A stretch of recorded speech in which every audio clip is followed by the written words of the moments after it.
Hey, my name's Maggie. This is Karen. And we're inviting you to join in our conversation today because we are new friends. And I'm guessing some of the rest of you wouldn't be averse to making new friends during a pandemic as well. But Karen and I met literally just last week. We started chatting. We were introduced through our mutual publisher because we both have books coming out in a couple of weeks. And our publisher sent me a copy of Karen's, which is The Minister's Wife. And I absolutely loved it. And I have This Life We Share, and I loved it by Maggie. And Karen and I started just chatting online, and then we said, let's just have a FaceTime conversation. I think we talked an hour and a half. We did. My husband was wondering where I had gone to. Well, we were just getting to know each other. And we thought, you know what? I wish we could get a whole group of women together to talk about some of the things that we both talk about in our books, loneliness and faith, and moving and friendships, parenting and marriage. And we thought, you know what, let's just start chatting, invite others to join us, maybe as an encouragement that we can make new friends during this stressful time as well. In fact, I wanted to share something that I had mentioned to Karen when we first chatted, which was that I just saw a column online where the columnist, Donna Piscano-Brown, was quoting a genetics researcher saying that social isolation is far and away the strongest social risk factor out there. And I thought, social isolation, I think she wrote that before this whole coronavirus, I call it the C word, yes, before all this hit. So it's not just Karen and I, Karen in Canada, I am in the Smoky Mountains of Western North Carolina. We're just one of millions who are isolated in a home right now, but are finding new connections online. So let me introduce you to my friend Karen. I'm just getting to know her myself. But Karen is a fabulous writer. She's a senior editor of, I think it's called Faith Today, magazine in Canada. Yeah. She moderates a podcast, or hosts a podcast rather. She moderates debates I was going to look up again where that is. It was at University of Toronto, Karen? It is, yeah. That's right.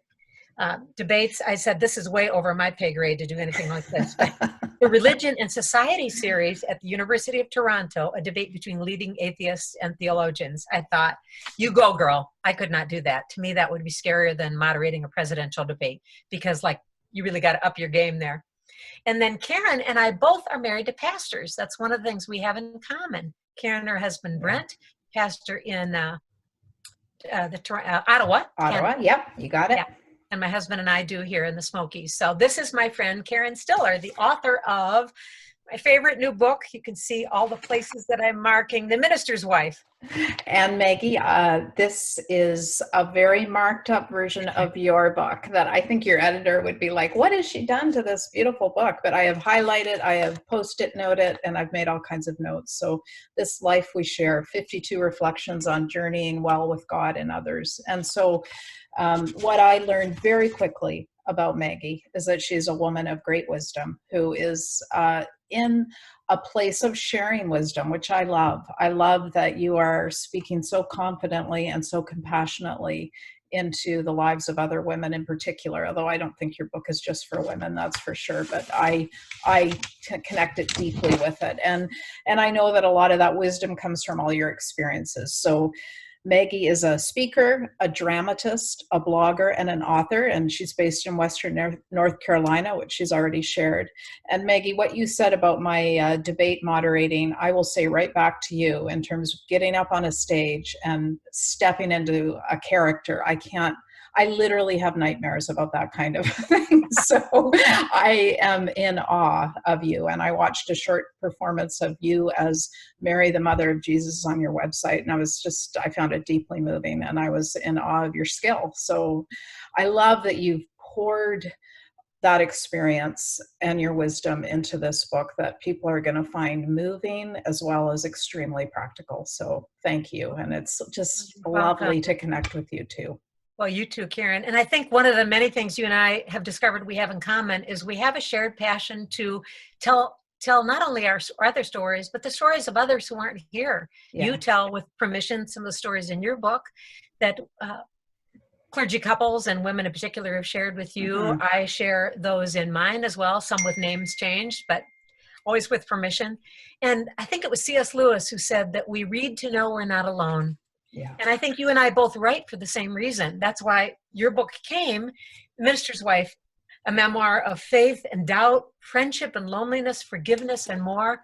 And despite everything I have to do, because I'm busier now that everything's online than I would be if I could be out there mixing with people, I just couldn't put it down. I stayed up past midnight because I kept writing, me too, me too, me too. Yes, ugh, yes, I can relate. And I thought, thank you. Heck, when you and I met, I thought I wanted to read your book back to you. And I thought, no, she wrote it. She doesn't need to. But I realized we both, even as we're becoming new friends, and we're inviting others to join us in that friendship through our books. That's one of the strong threads that goes through The Minister's Wife and This Life We Share, is the fact that we need friends, whether they're kindred spirits, you and I both write about that, or they're friends that we meet.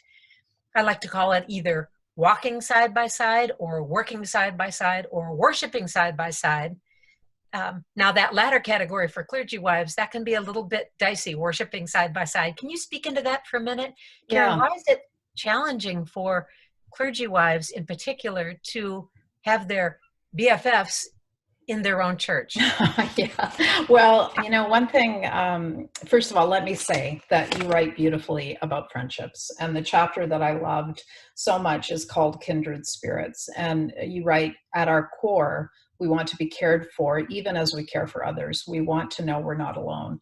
And I would say a couple of ways of answering your question is that as a minister's wife, what I've observed over the years is that people really want to be heard, and they want to be known, and they want to connect with other people. And sometimes I think as women who are married to clergy, we are in the position, which is a privileged position, of being a listener and a holder of stories. And I think we're good listeners. We need to learn to be good listeners. And sometimes as a clergy spouse, the loneliness can come, and the difficulty in maintaining or building genuine, transparent friendships can be that people see you in a certain way. And that way may be as the listener, as the holder of the stories, and not as the sharer of stories. So for me, that's been a difficulty. And then there's also just the really practical things that your husband might just tick people off.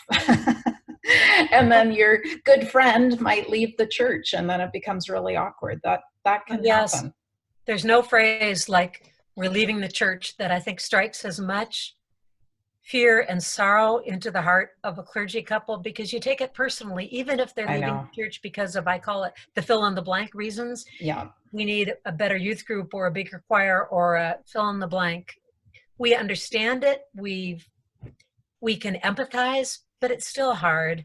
And that's why I think one of the only place I wrote "ugh" in your book, and you'll understand why, is when you were talking about a story you heard about a minister's wife who was known for friendship boundaries. Yes. Because we all know, I've had good friends in each of the churches we've served, but there's been times, to use your analogy, I've gotten my hand slammed in that particular car door, and I need another woman like you to hold my hand and put ice on it and to say, honey, you're going to be okay. Yeah. Because it is hard. And that's probably why you said when a woman from her congregation asked her out for coffee, this pastor's wife famously said, "We can have coffee, but I'm not going to be your friend."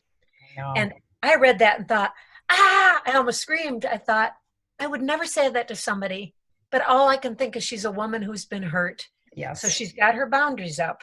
Yeah. But I think even like with romantic relationships, when we have friend relationships, there is a risk we're going to hurt each other or let each other down. But friendship is worth the risk. Yeah, which is why I was so excited that you and I started chatting, and then started FaceTiming, and then decided, you know what, let's Zoom together and see if other women feel the same as we do. That I share stories in the book. I think you and I talked about one earlier. I called it Friendship Fail, and the failure was on me.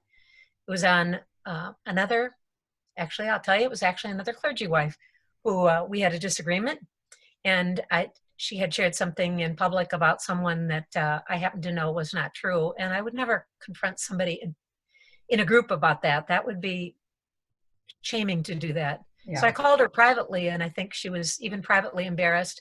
Before she hung up, she uttered a word that's usually used for female dogs. Oh. And I kind of was, and then the phone clicked, She didn't speak to me again. Okay, but I share that story in the book, and I know people are probably saying, oh, how terrible. But you know what? The fail was on me because she spoke only to me. But later I told a friend about that, and I said, I can't believe that so-and-so called me, and I said the word, because I was looking for sympathy. Yeah. And the friend later very gently confronted me and said, Maggie, you must have known what you shared would reflect negatively on her. And I thought, well, of course, that's why I shared it. And then I thought, like, bada boom, Holy Spirit conviction. You know, the greatest temptation to sin is when we've been sinned against. Yeah. She only said something disparaging to me. I shared what she said to me to somebody else. I never should have done that. So we learn through our own failures, but it's still worth the risk. And absolutely. You know, one thing, Maggie, that when I read your book, prior to having spoken to you for the first time, you, in that chapter on Kindred Spirits, you write, I have known loneliness, lots of it. And then you go on and say, you've got a friend in me, to the reader. And I have a similar passage, which you referenced in The Minister's Wife, where I talk about, you know, if you get hurt, you know, let me put a cold compress on it, or whatever. I was trying to be metaphorical. Well, you did that well. I love metaphors. But I think that I sensed in both of us, or I recognized in Maggie that desire to reach out, particularly to women married to clergy, and say, I got you. It's okay. Mm-hmm. So absolutely.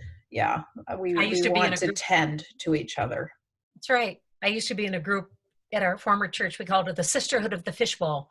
Oh. And women drove, some of them an hour and a half, 2 hours. I lived centrally, so we'd meet at my house.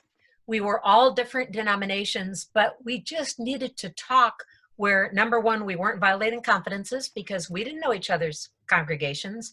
There was no chance of gossiping because we were just, it would be like medical people getting together and saying, okay, I've got this difficult case. It's puzzling me. I don't know how to handle it. And we'd laugh and cry together. When we had our church on Cape Cod, we got together with 5 other clergy couples, all different denominations, and we chatted every month for the same reason. And that's so good. And I know both of us, even though your book's called The Minister's Wife, a lot of the stories in my book come out of our decades in the ministry, but both of us are writing to women who whether they're married or single or married to a clergyman or not, we still have the same needs. We want to know and be known. Yeah. I think we need a safe place, right? We need a safe place. And I want you to know I wrote down Sisterhood of the Fishbowl on my piece of paper because I can think of a few women I'm going to share that title with. It's perfect. Some of us call it more Life in the Blender, and like somebody's got his finger on pulse, and you're that's kind of what the ministry is. But oh my goodness, give me the fishbowl.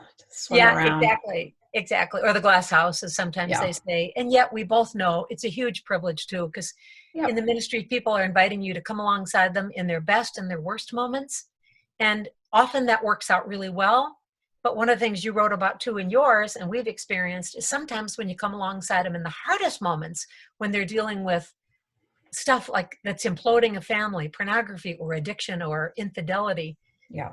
You come alongside them, the clergy family, and you counsel them privately, you see them through it, and then suddenly you find out they've left the church. And it's like, whoa, why? We were there for you. But I realized it's because they needed to start over in a place where somebody doesn't know their backstory. And I understand that now in a way I didn't before.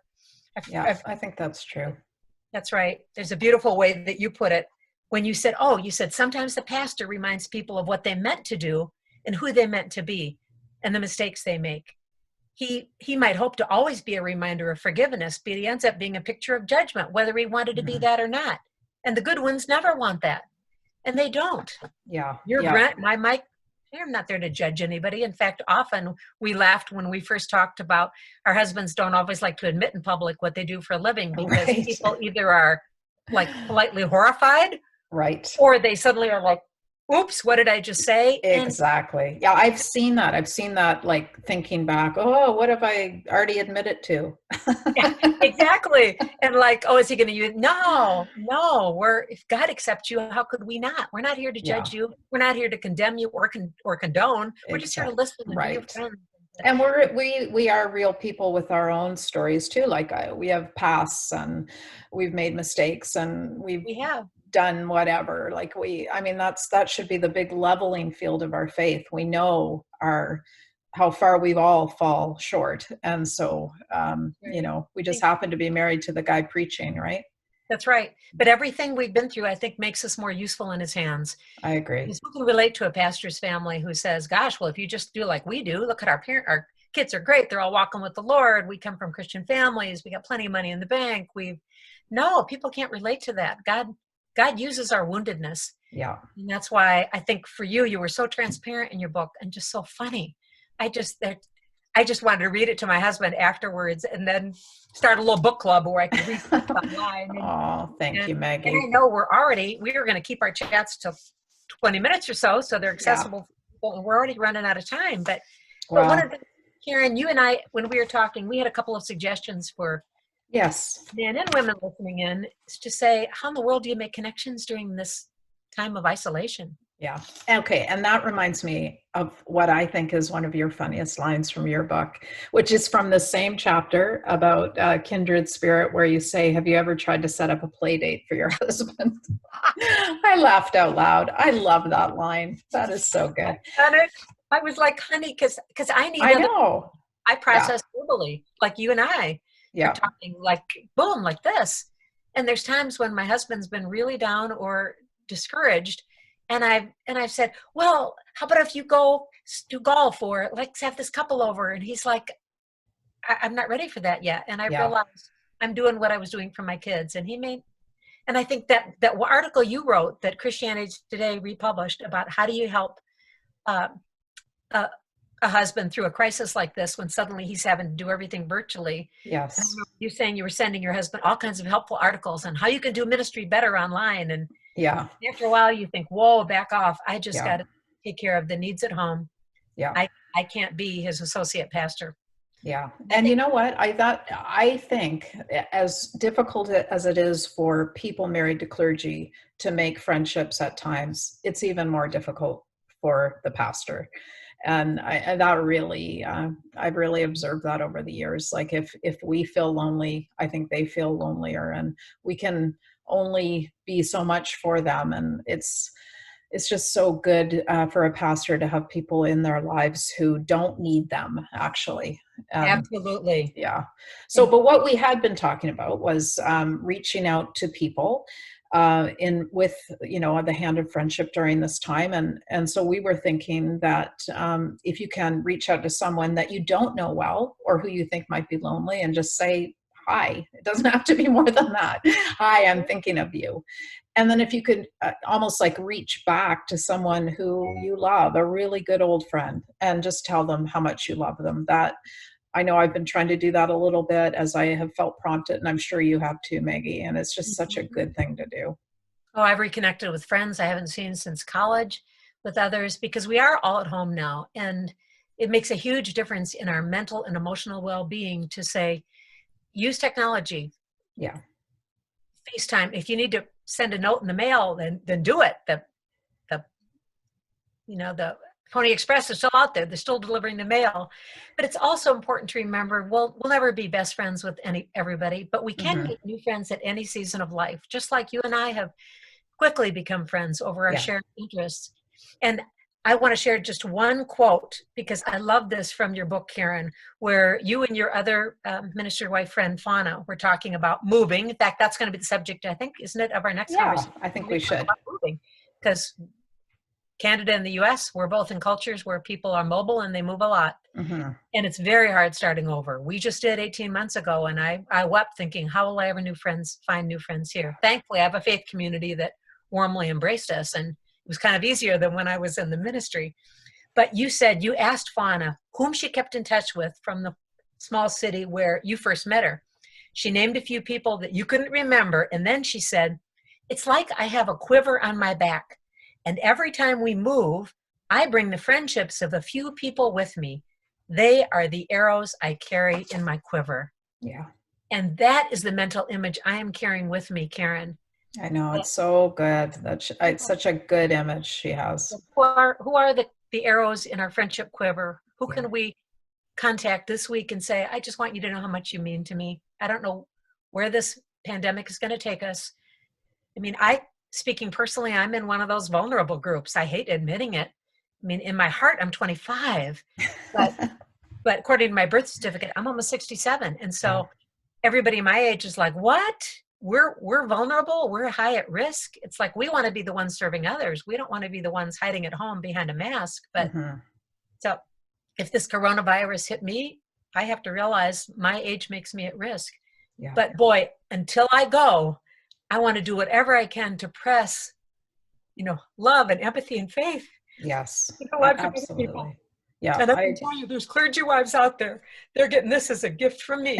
Oh, Maggie. Well, I feel absolutely the same way about your book. About friendship, I felt right away like this is a woman who I can be friends with. And I mean, I just feel tickled that we're in this situation where we can actually reach out to each other and talk about these issues that matter to both of us, and that, God led us to write about. And he knew our books had released during a pandemic when we can't be out there sharing with the women we hope to encourage personally. But for anybody listening in today, I'll speak directly to you. I hope you'll join Karen and I. We're going to have a series of these chats. Our publisher, Tyndale, is with NavPress, or with Tyndale. Karen is with Tyndale. I am with NavPress, and those two are in alliance. So they're going to be putting that out on their channels. And if this conversation has encouraged you at all, we'll hope that you'll join us again. So well, it's encouraged me, Maggie.